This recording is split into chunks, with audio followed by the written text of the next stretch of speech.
بسم اللہ الرحمن الرحیم۔ عاشق ٹی وی کے سننے والوں کو السلام علیکم۔ شادی کا بندھن دنیا کا حسین ترین بندھن ہے۔ یہ بندھن دو انسانوں کو اس قدر قریب لے آتا ہے کہ پھر ان کی خوشیاں اور غم سانجھے ہو جاتے ہیں۔ اسی بندھن میں بندھ کر انسان چاہت، اپنائیت اور پرخلوص محبت حاصل کر لیتا ہے۔ رفیق حیات کی صورت میں اس کو ایک ایسا انسان مل جاتا ہے جس کے تعاون سے وہ زندگی کے سفر میں مزید کامیابیاں حاصل کر سکتا ہے۔ یہ رشتہ بہت ہی حساس، نازک اور سنجیدہ ہے۔ بدقسمتی سے اس رشتے کو معاشرے میں وہ اہمیت ہی نہیں دی جاتی کہ جتنی دی جانی چاہیے، اور یہی وجہ ہے کہ سب سے زیادہ لطیفے بھی اسی رشتے پر بنتے نظر آتے ہیں۔ حقیقت تو یہ ہے کہ ہمارے معاشرے میں شادی کے موقع پر سوئی سے لے کر گاڑی تک تمام ساز و سامان کا اہتمام تو کر لیا جاتا ہے، لیکن شادی کے بعد کی زندگی میں درپیش آنے والے مسائل، آپس میں تعلق، رویہ اور زندگی کا حقیقی مقصد، اس حوالے سے میاں بیوی کو کاؤنسلنگ اور ذہنی تیاری نہیں کی جاتی، جس کا نتیجہ یہ نکلتا ہے کہ باوجود ہر قسم فراوانی کے بھی میاں بیوی ایک دوسرے کے ساتھ خوش نہیں ہوتے۔ کیونکہ یہ ایک حساس رشتہ ہے تو اس کی حساسیت کی بنا پر اس کے کچھ تقاضے بھی ہیں جنہیں اگر پورا کیا جائے تو ازواجی زندگی میں سکون اور خوشحالی آ سکتی ہے۔ سب سے پہلے اس بات کو سمجھنا بہت ضروری ہے کہ مرد اور عورت کو اللہ تعالیٰ نے الگ الگ سانچے پر پیدا کیا ہے۔ اسی وجہ سے ان کی نفسیات بھی ایک دوسرے سے مختلف ہیں۔ عام طور پر شادی شدہ زندگی میں مرد اپنے ذہن کے مطابق گھر چلانا چاہتا ہے اور عورت اپنے ذہن کے مطابق، اور اسی کھینچا تانی میں بہت سارے معاملات بگڑ جاتے ہیں۔ مرد اور عورت کے اختلاف کی اصل وجہ ان کا نفسیاتی فرق ہے۔ یہ فرق اگر کوئی جان لے تو اس کے لیے زندگی گزارنا بہت آسان ہو جاتا ہے۔ مرد کی دلچسپی ہمیشہ ان کاموں میں ہوتی ہے جن کی بدولت یہ اپنی طاقت، صلاحیت، کامیابی کا لوہا منوا سکیں۔ انہیں اپنی شخصیت منوانے کا جنون ہوتا ہے، جبکہ عورت کی پہچان خوبصورتی، محبت، گفتگو اور تعلقات سے ہوتی ہے۔ وہ بہت زیادہ وقت ایک دوسرے کی مدد اور سہارا دینے میں صرف کرتی ہے۔ یہ بلند و بالا عمارتیں یا بڑی سڑکیں بنانے کی شوقین نہیں ہیں، بلکہ ان کا انحصار سکون، محبت اور بھائی چارے کے ساتھ ایک جگہ رہنے میں ہوتا ہے۔ یہ اپنے جذبات کا اظہار ضرور کرنا چاہتی ہیں۔ نفسیات کا یہ فرق مزاج پر بھی پڑتا ہے، اور اس وجہ سے خواتین کو مردوں سے یہ شکایت عام ہوتی ہے کہ ان کی بات ہی نہیں سنی جاتی۔ دراصل انہیں مسائل کے حل سے زیادہ سننے والے دو کان اور ہمدردی کے دو بول چاہیے ہوتے ہیں۔ اس لیے اگر آپ چاہتے ہیں کہ آپ کی زندگی خوشگوار ہو تو اپنی شریک حیات کی بات بھرپور توجہ سے سنیں۔ عورت سمجھتی ہے کہ مجھے اپنے شوہر کا پورا خیال رکھنا چاہیے، اسی وجہ سے وہ اس کے کاموں کو اپنے ہاتھ میں لے لیتی ہے، جبکہ اسی عادت کو مرد یہ سمجھ لیتے ہیں کہ شاید میری بیگم مجھے اپنے کنٹرول میں لانا چاہتی ہے۔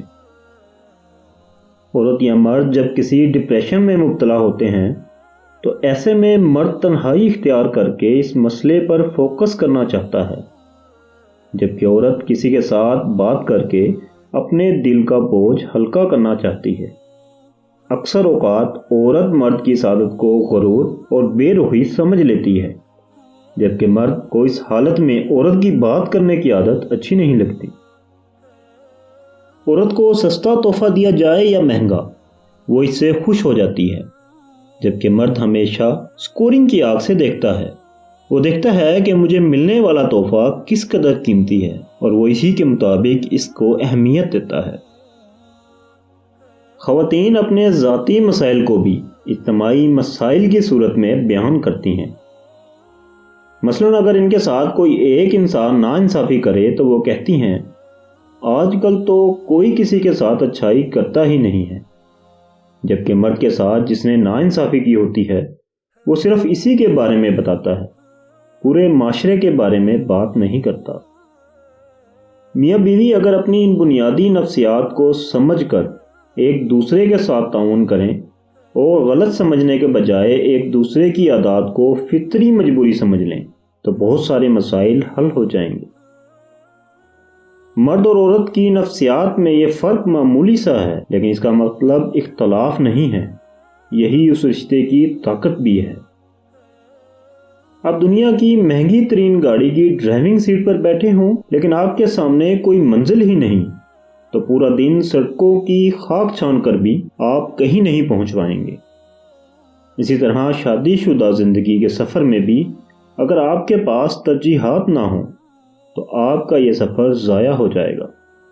ازدواجی زندگی کے لیے اپنی ترجیحات متعین کرنا بہت ضروری ہے۔ ہمارے معاشرے میں ایک بات یہ بھی کہی جاتی ہے کہ دوسروں سے توقعات نہیں لگانی چاہیے، لیکن یہ بات درست نہیں، کیونکہ انسانوں کے مابین ہر معاملہ، چاہے وہ میاں بیوی کا ہو یا باس ملازم کا، کچھ توقعات اور امیدوں کی بنیاد پر چلتا ہے۔ مثال کے طور پر ایک انسان کی کمپنی میں ملازم ہے تو کمپنی کو اس سے کچھ توقعات ہوتی ہیں جن پر پورا اترنا اس کے لیے ضروری ہوتا ہے۔ اسی طرح ملازم کو بھی کمپنی سے توقعات ہوتی ہیں۔ یہ دونوں کا سفر چلتا رہتا ہے۔ ہاں، البتہ یہ بات ضرور ہے کہ حد سے زیادہ توقعات کسی سے بھی نہیں رکھنی چاہیے، نہ ہی ایسی امیدیں لگانی چاہیے جو کسی انسان کی بساط سے بڑھ کر ہوں۔ آئیے ایک نظر اس بات پر ڈالتے ہیں کہ کسی بھی شادی شدہ زندگی میں کون کون سی ترجیحات اور توقعات رکھی جاتی ہیں۔ اعتماد شادی شدہ زندگی کے لیے بے حد ضروری ہے، کیونکہ اگر خدا نخواستہ یہ نہ ہو تو پھر رشتہ شک اور بدگمانیوں کی بھینٹ چڑھ جاتا ہے۔ اور یہ بات حقیقت ہے کہ شک محبت کی کینچی ہے۔ اس کی موجودگی میں کسی بھی شادی شدہ زندگی کو برباد ہونے میں دیر نہیں لگتی۔ ذمہ داریاں۔ مذہب، قانون اور معاشرے میں جو ذمہ داریاں ایک شوہر اور بیوی کی ہیں، ان سب کو پورا کرنا۔ مرد کی ذمہ داری معاش اور اخراجات کا بندوبست کرنا اور گھر کے باہر کی ضروریات کی تکمیل ہے، جبکہ عورت کی ذمہ داری گھر کے اندر کی ضروریات کو پورا کرنا ہے۔ اخلاق و عادات۔ میاں بیوی کا سب سے زیادہ وقت ایک دوسرے کے ساتھ گزرتا ہے، جس کی وجہ سے ان کے آپس میں اخلاق اور عادات بھی بہترین ہونے چاہیے۔ بہت ساری خواتین ماں بننے کے بعد بیوی بننا بھول جاتی ہیں، اور بہت سارے مرد باپ بننے کے بعد شوہر بننا بھول جاتے ہیں۔ یہ آپس میں دلچسپی کم ہو جاتی ہے۔ ازدواجی رشتے میں ایک دوسرے کی خاطر بننا سنورنا اس تعلق کی مضبوطی میں بہت اہمیت رکھتا ہے۔ شادی شدہ زندگی میں ترجیحات کا فائدہ یہ ہوتا ہے کہ خدا نخواستہ اس رشتے میں اگر کہیں دراڑ آ بھی جائے تو بہت جلد اس پر قابو پایا جا سکتا ہے۔